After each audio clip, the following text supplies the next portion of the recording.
Hey everyone, how's it going? My name is Arden, and today we're talking about DC's Dead Planet number 2. So those of you who have watched Comic Con before, we have reviewed Dead Planet number 1, and I've talked a lot about DC's in general. I've really liked this miniseries so far, so going into number 2, I was pretty excited to see what we were going to get. This story, of course, is written by Tom Taylor, pencils by Trevor Hairsine, ink by Gigi Baldessani, colors by Rain Badero, and lettered by Zeta Temafont. So we open up on Roy Harper, but don't get too excited because while he does have a little heroic moment here and there protecting some humans, he does not last very long because DCeased has never really pulled any punches. But the humans that he is trying to protect are at least okay because a team called the Shadow Pact arrives. And they take time to introduce the team, which includes Constantine, Red Hood, Zatanna, Ravager, Deathstroke's daughter, and Detective Chimp, a personal favorite of mine, as well as Ragman and Blue Devil. They save the humans, kick some butt against a bunch of DC or like the anti-life zombies and what I believe is fire possessed, and collectively they manage to save a bunch of humans. But then Swamp Thing shows up and talks about how there's a garden. Constantine actually makes somehow Swamp Thing lose his patience, but he explains that there's a garden in Gotham City that has been well established in the world of DCeased, uh, and that's like they just talk about how Swamp Thing's had regular contact with it and it's protected by Ivy, and they've even reinforced it with the Tower of Fate, which is pretty cool. Look and we get a cool picture of that. Uh, hey Tevya, thanks for joining us for stream. He's saying that he loves this story. It's really awesome. Yeah, and I don't feel this story really changed that at all. So, um, at the Ivy's garden, Cassandra Sandsmark and she shows up with the very injured John Kent, uh, and they come with a bunch of other, like all the other Justice League members who arrived, along with half of the Shadow Pact and the humans. There's a really nice, touching moment between Damian and Jason Todd, who reunite, and Jason Todd basically gives his blessings for Damian being the new Batman. It's a cute little moment, and they have a nice hug. Um, Dinah shows up with Oliver Queen, who's now infected, but they don't want to kill him because the cyborg explains there's a cure, but they don't know much about the cure yet because Cyborg says that all the anti-life equation told him was that the cure somehow resides within the former Titan, and they vow to find a cure. And meanwhile, there's this Australian bunker that Swamp Thing talks about as being the second garden that's calling out for help, and Swamp Thing hasn't really been able to get in touch with it. So the rest of the Shadow Pact goes to kind of investigate and see what's wrong with it. Tevye is talking about how happy is Jonathan Kent Superboy is still alive, and the Damian Wayne Batman being reunited with like what's left of the Bat family, and Cassandra Cain, as well as Red Hood, Jason Todd. Yeah, it's pretty good stuff. Um, Meanwhile, the second Australian garden is like surrounded by three layers of horribleness. First is like this ring of hellfire, then this moat of blood, and then on the outside of that is a horde of anti-life zombies, and that's what the Shadow Pact kind of comes across. They can get around the horde of the dead pretty easily and kind of plan for the hellfire, but as they get closer to the blood moat, Detective Chimp realizes that it's not actually blood, but a very zombified plastic man. And there's this amazing two-page spread where like the whole moat just starts to emerge and form into like this undead person with all these like tendrils reaching out. Really showcases how like dangerous this character can be in this form. and it's creepy as hell. And pretty quickly, big names start dying. If you were attached to any of those Shadow Pact characters, you wouldn't be, because like it basically implies they all get wiped out by this zombified plastic man. And meanwhile, from the second garden, another figure, or like three mysterious figures, look on. And it even says, with cold, uncaring eyes. And all it says about next issue is a greater evil. So there's a lot going on there. Um, and yeah, uh, based on what Tevye is even saying in chat, like how I feel about Tom Taylor's writing, there's a certain like wild energy to it, where every page and every like twist is like this huge, I don't know, like revelation or something like that. Impulse Thunder says he's not gonna lie, he hated this issue. Well, I really liked it. Between the artwork of Dead Planet, which is nicely grounded in reality, but also full of like cool alternate universe, vivid shots, like the Tower of Fate, like with all these vines around it in the middle of Ivy's garden, and expressive moments of characters that really showcase some of the brutality. Now, Impulse did do a pukey face, so he might have just been like, you know, grossed out by it, because it's a pretty brutal issue. And like I said, if you like certain characters, it's going to be a rough read. Roy Harper even just gets killed right out of the gate.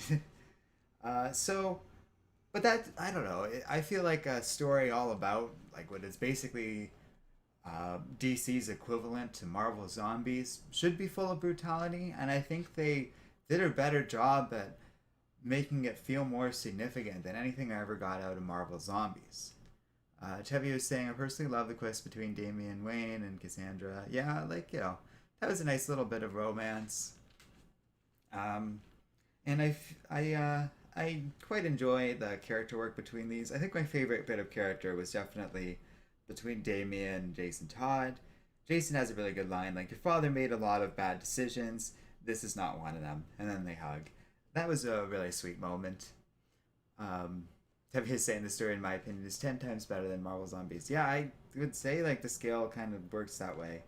The only time that Marvel Zombies ever really won me over in a big way was one of their early comics where the Ultimate Fantastic Four got lured to their world, and Reed Richards just had to survive with like a still living Magneto and stuff. That moment where like he's talking to what's kind of set up to be the original 616 version of Reed Richards, and then it's revealed that oh, it's zombie Reed Richards luring him to this alternate universe. I liked that quite a bit. Um, yeah, and Tevi is saying because it actually has a brain, at least in my opinion. I think it's certainly more thought out and more creative, and by preserving more characters and sort of dealing with not having any flashes infected so they don't infect the whole world the way Quicksilver did was a smart move because it's led to like this continued trend. I really didn't love the original DCeased run, and I've talked about that before, but what's really won me over is like the three spin-off series we've gotten so far. Unkillables, At Hope's End, and Dead Planet have all been really great in exploring these different characters, dealing with a world just falling apart, and with no qualms about killing off these characters or potentially leaving them like, I don't know, with the potential of being saved. That stuff's kind of interesting because it's not like, oh, it's just an easy solution for them, but now it's just something for the heroes to beat themselves up over. And that's kind of interesting. I don't think a lot of them do rightly point out, like, well, we had to do what we did to survive. We had no way of knowing.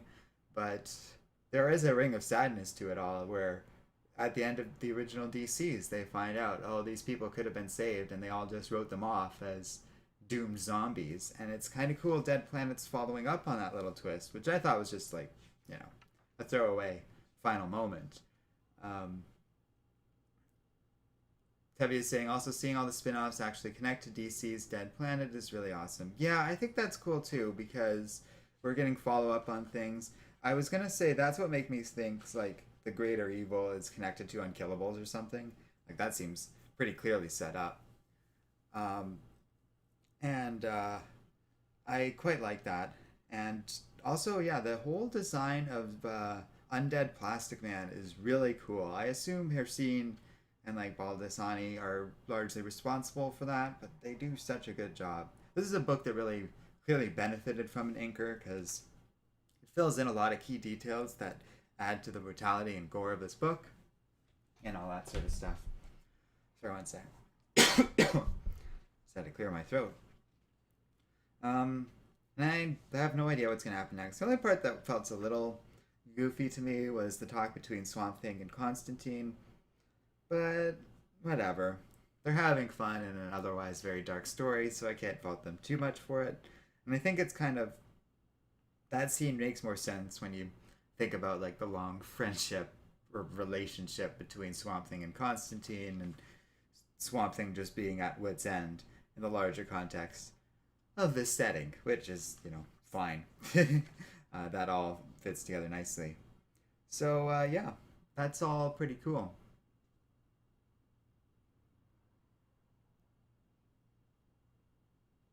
And yeah, I agree with what you've been saying, Tevia, too. But that's all I really had to say about this. I hope Detective Chimp lives. We didn't quite see him die, but uh, he wasn't in a good situation where we last left him. And I don't know if anyone other than like Swamp Thing is getting out of that. We'll see. Normally, like in a story like this, if you see a bunch of characters in danger at the end of the book, especially like a superhero thing from DC or Marvel, you'd think like, oh, it's all about guaranteed they'd live on. Yet that's really not the case right now.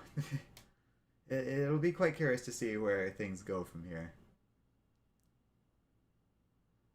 Um, Tevye is saying he's wondering if John Kent will maybe be able to save his father from the virus. It's interesting that like in this Dead Planet #1, they definitely went out of their way to point out Superman's still there in the middle of the star, like the sun, just devouring away. And it's unclear how that particular dilemma will end. Either way, I think it will be interesting. The possibility of Superman ending up cured would be pretty cool. I think if we're going in that direction, that definitely is going to kind of spell the end for DC's. But even that, like, this really couldn't just continue indefinitely. And Tom Taylor's been teasing a lot of other stuff, so maybe it is kind of like this is it for DCeased. Once this and At Hope's End kind of continue, like that's kind of the whole story. Given the rate at which they're killing off characters and stuff, I don't think that's they're gonna have to like it'll have to come to an end eventually because they're gonna run out of characters and ideas and such. But Tom Taylor's been teasing stuff with like Injustice again, and it involving the JSA. Maybe that connects to Injustice 3. So there's a lot of other exciting stuff going on with Tom Taylor, and I think maybe he is heading in a different direction. But I've enjoyed this, and we got like 4 more whole issues of Dead Planet, which is great. Um, Tevi is saying it's Injustice 0 year with the JSA. Okay. He's been teasing that for so long. I lost track of like those letters he was dropping. Whatever it is, it should be interesting. And we'll have to see where that all goes. But yeah. What was I going to say about this? Oh, well. Yeah, with like with 4 more issues at the rate that like this is bringing out cool content, I'm quite looking forward to the rest of this miniseries. And yeah, from there we're gonna yeah. Debbie's saying honestly, I'm very intrigued with the JSA and Injustice. It could be cool. I'm wondering if like they are setting that up for like a future iteration of an Injustice game or something like that. Knowing the way NetherRealm Studios goes about releasing their content, it's been almost predictable lately, which I don't actually dislike. They just kind of it feels like they wrapped up the DLC with Mortal Kombat 11 and Aftermath. And if that's the case, the next likely direction would be Injustice #3, and they would almost definitely want to do some sort of comic book tie-in because NetherRealm's also very pro comic book tie-in, and Injustice 2 was full of references to the Injustice comics, which was cool as hell. hey, like, or you know, if they want to kind of go in a different direction with Injustice, and given the story of Injustice 2, that might be warranted. Do something with DCeased. That would be nuts.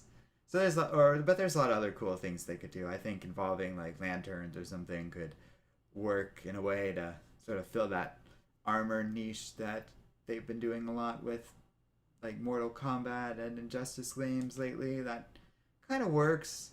A lot of people are against it because it's very microtransaction-y, but to me it really prolongs the life of these games. So I'm very curious to see where all that's going. And Tom Taylor is the go-to guy for it. I don't think he dislikes the supposition, and I don't think um, like NetherRealm or DC does either, because these comics really kind of work. Debbie was saying Injustice 2 kind of broke the comics continuity. I never really got into Injustice 2 much, and that does grain against. Oh, you mean the game? Yeah, well, you know.